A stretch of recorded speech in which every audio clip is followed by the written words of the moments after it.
heat embossing can easily be combined with stencils to create stunning designs that can set your cards off. Whether you use a stencil for the whole card or use small elements of a stencil design on your cards, you can combine it with a whole range of powders for many different looks. This video shows you 2 ways to use your powders with stencils, and I'm featuring 2 gorgeous embossing glitters to do this. I'm Verity and welcome back to my channel. If you're new here, why not think about subscribing so you don't miss out on my next video. The first technique is the easiest of the 2, and you'll most likely have the supplies to hand if you already heat emboss, as you'll be using embossing ink to paper method. I've applied my Altenew Broken Chevron stencil to a white card panel using washing tape to keep it in place.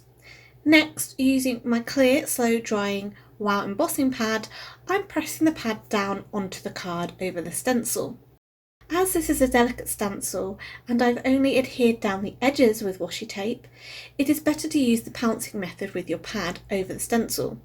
This will prevent the stencil from moving or the ink from moving underneath the stencil. Once I've got good coverage, I'm removing the stencil and then covering with powder. For this background, I'm using the beautiful Under the Sea embossing glitter from Wow. It has a lovely teal green powder base to it with flecks of gold glitter in it. As you heat set this, the gold glitter really shines. To reduce the glitter from flying off the panel before it's heat set, you may find it easier to heat set from underneath and then finish heat setting it at the end on the top of the panel. Now I like to go back over and apply another layer of ink and powder over the top to get a good coverage, and it's quite easy to do this with this stencil design. Bear in mind, doing this you may get a little glitter on your pad, and for this reason I have 2 pads that I use. One for messy embossing like this, where I don't mind getting little glitter transferring onto the pad, and then I have a cleaner pad for clean embossing. The second technique for heat embossing with stencils uses textured paste. Textured paste acts as a sticky surface for the powder to adhere to, for which you can then heat set. The stencil I'm using for this card is the Serene Stripes stencil from Newton's Nook, and this again was adhered down to a card panel with some washi tape. The textured paste I'm using on this card is from Altenew, but there are a variety out there that you can use with this technique. Using a palette knife, I'm applying the paste over the stencil as covering much of the stencil design as you wish. For this card, I'm creating the whole background panel. After you're happy with your coverage of the paste, remove the stencil and make sure you wash this immediately or leave it in water to soak to prevent the paste drying on your stencil. Whilst the paste is still wet, cover the design with embossing powder. For this card, I'm using Walpole embossing glitter, which is a gorgeous bright blue powder with a blue glitter mix in it. For the next step, you can do this in 2 ways. If you're like me and you're impatient, you can heat set the powder whilst your paste is still wet. However, depending on the paste, it can bubble, so make sure you're moving your heat gun around to prevent this. What's more, you can use a slower speed on your dual speed heat gun from Wow, though it just will take a little longer to melt the powder. Alternatively, leave the panel to dry, and once it's dry, you can then heat set the powder, and then you won't get any bubbling. Either method works just as well.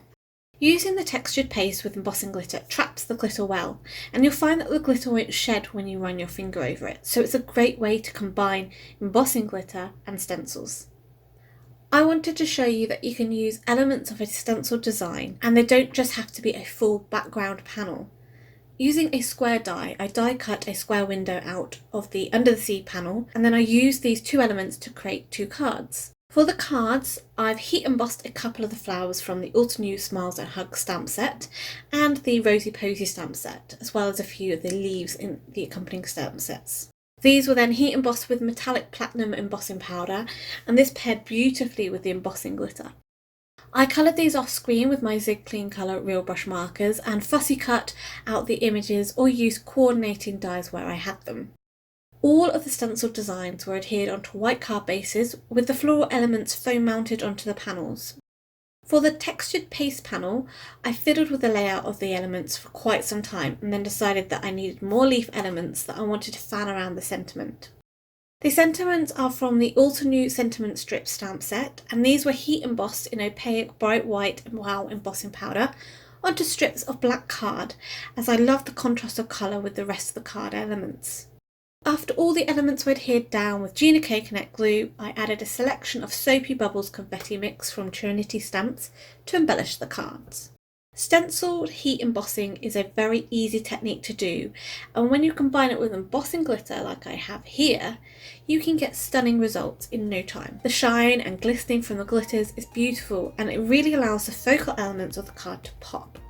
I can't decide though which out of the two powders is my favourite, so let me know below in the comments which you prefer. Is it Whirlpool or Under the Sea? This was produced as part of my design team work for WOW embossing powders, and links are listed below. I'm sent some goodies to use as part of my design team work, but I do truly love using WOW embossing powders and really recommend them. The 10% discount at the shop, enter the code that you can see on screen. If you're not a subscriber already, why not click that button below along with that bell icon to be notified when my next video is up. Also check out this other video for inspiration. Please remember to hit that thumbs up button and share this video with your crafty friends. Until next time, happy crafting!